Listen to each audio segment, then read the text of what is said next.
तो ऐसी श्रीमद् देवी भागवत की कथा जो माता रानी के छिपे हुए रहस्यों को प्रकट करती है।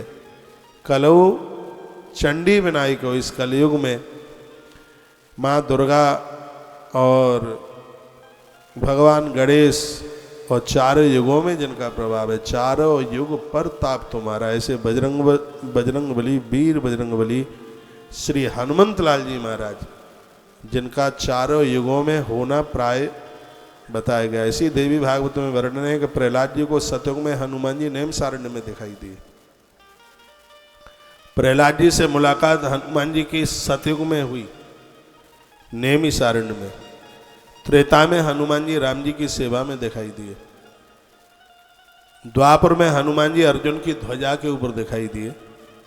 और कलयुग में हनुमान जी गोस्वामी तुलसीदास जी महाराज जी के सामने बैठे हुए दिखाई दिए। तो ऐसे बजरंगबली जिनका चारों युगों में प्रभाव है। नदियों में सबसे पहले इस धरती पर कोई नदी आई जिसको 600 करोड़ वर्ष, ऐसा तो वैज्ञानिक लोग मानते हैं 250 से 600 करोड़ वर्ष तक, लेकिन हमारे वेदोक्त शास्त्र मां नर्मदा को 5.5 करोड़ वर्ष पहले धरती पर आगमन की बात।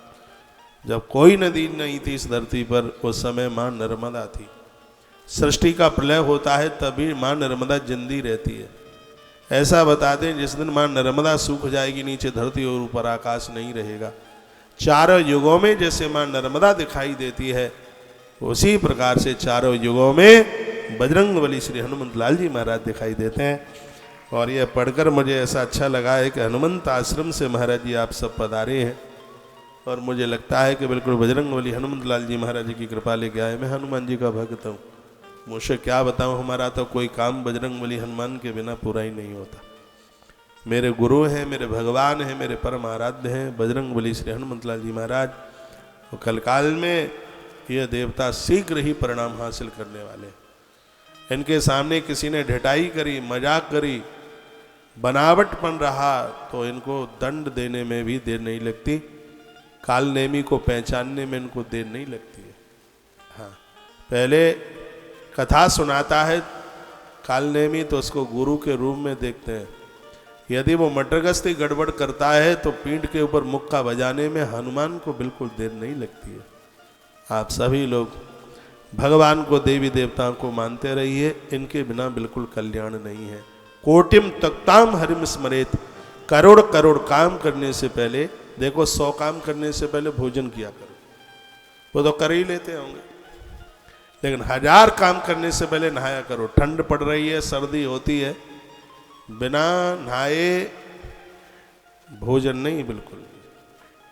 1000 काम करने से पहले स्नान, 100 काम करने से पहले भोजन, 1,00,000 काम करने से पहले देने की भावना, और करोड़ काम करने से पहले भगवान का नाम जप। भगवदीय कार्य श्लोक बोले देता हूँ। सतम व्याय भोक्तव्यम सहस्रम स्नान मां चरेत, लक्षम व्याय दातव्यम कोटिम तक्ताम हरिम स्मरेत। करोड़ काम करने से पहले हम भगवत स्मरण करें।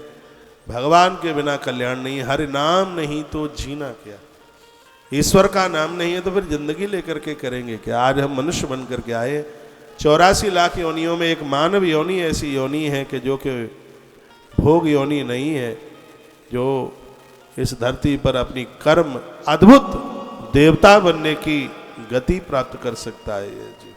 और जितने भी हैं वो तो सब दंड भोग रही हैं, लेकिन एक मानव योनि है जिसमें देवलोक तक पहुंचने की गुंजाइश रहती है। ईश्वर ने बड़ी कृपा की है। दुर्लभो मानसो देहो देई नाम छड़भंगुरा। पहले तो ये शरीर मिलना ही बड़ा मुश्किल है, और मिल भी जाए तो कब मर जाए पता नहीं है। और इस कलयुग में तो आदमी की उम्र बहुत कम है, बहुत ज़्यादा। इसलिए काल करे सो आज कर, आज करे सो अब, और पल में पलने होएगी फिर बहुर करेगा कब। अपने काम को, अच्छे कर्मों को कल के ऊपर मन छोड़िए, उसको आज अभी और इसी समय उसको करना आरंभ कर दीजिए। श्रीमद् देवी भागवत का संस्कार हमें यही बताता है।